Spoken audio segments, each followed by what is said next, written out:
Joanne, do you know offhand, Almost. does lot run every weekend Mm-hmm. throughout the entire So, season? all the time, dawn to dusk, all the time. And they, And not everything is generating a revenue though, I mean, it's just. right, that's what I'm looking at. What I'm looking at is to stay away from, creating any revenue that lot rent creates. But if there is a dead weekend, that there is nothing there except just basically people walk through the park and that. I think if there was more advanced planning, that's. Well, that's the key, yeah, yep. Because Yeah, if, that could happen. if we can find out exactly what your schedule is, what's booked, what's not booked, okay? The board met last week, January 2nd through the 6th of 2019 would be the best. Okay, that's exactly, That's what I was told by Craig. okay. Yep. But that's useful information, this. Yeah, I'm This just. far ahead, Yeah. that's. See, this year we weren't able to do that because January 2nd through the we were 6th. so, January 2nd through the 6th. constraints were so tight there, and the only way to do that. Because again, for that facility, I mean, it's a $1.1 million beautiful facility we have there. What's going on in December? Christmas parties, it's holiday parties. It's huge, you know, it's used every weekend, it's used, et cetera, et cetera. So again, I'm not against the hunt, I'm not, whatever, I'm just laying out the information so people can make decisions. It's, people like that facility, they do. You know, and Ridge Run, we got snow on the ground and ice on the water. That is very, very, very popular property. We'll put more people at, we can fill the parking lots in January in Ridge Run if we have a 30-degree day on a Saturday with snow on the ground. There's not enough parking in that property. It's an awesome piece of property for winter recreation. So I'm just, this year we didn't have any snow. This year it rained. Next year it could be, who knows, 2 feet. 2 feet, and cross-country skiing is through the roof, and same out at the conservancy, same thing. We don't know. You know, this year for the hunt out at Lac Loran, we had to cancel, we had to tell a reservation no. We had to cancel the snowshoeing, and there was something else we had to cancel.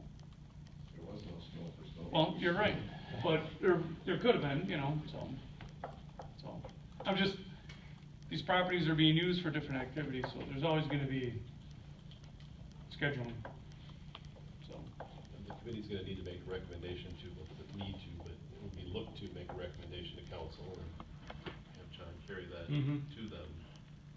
If you have more time to have hunters pass a proficiency test, you will likely end up with more hunters eligible for a lottery, and then that's gonna beg the question of what parks are you talking about? This was the pilot to try it, and because of number, we didn't go with Ridge. Right, exactly, yep. Or any other park. I think that might be something to chat about as well.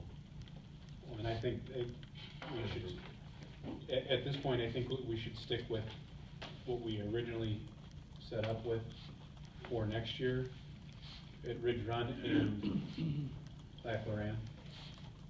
Because I don't think that adding additional parks or changing parks at this point is, we haven't met our goals for Lac Loran in itself.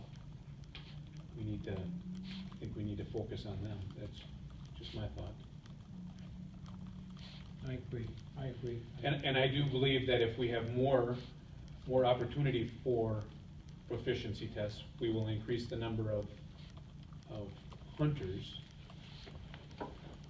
But I think we should also have a contingency of in place, or at least in our what we're going to take to, what you're going to take to the council recommendation. What if we only have 5 again? That was gonna be my next question. If we do run a proficiency test, and we definitely have to run this proficiency test a lot earlier than like a week before or 2 weeks before.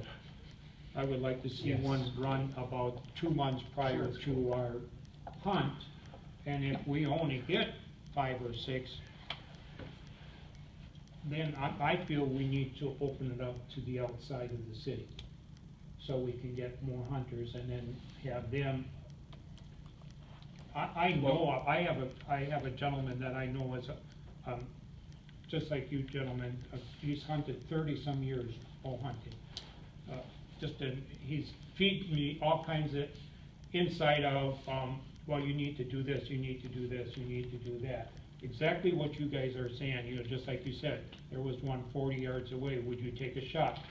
Now, wasn't probably the best idea, and that's exactly what he told me. He says he'll leave something walk right by because he doesn't have a good ankle, he doesn't have a good shot, and he knows if he does, the probably's not gonna be a kill, and it's not worth it, so he'll wait till he gets a better shot.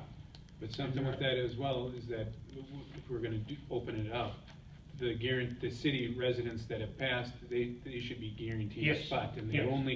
the only lottery system that would then take place would Would be be just the city. for the available spots. Yep. It only would open up to if we would not have enough. Right. Enough hunters available to fill the spots. Yep. Okay, I think I that's. wouldn't think there'd be an objection,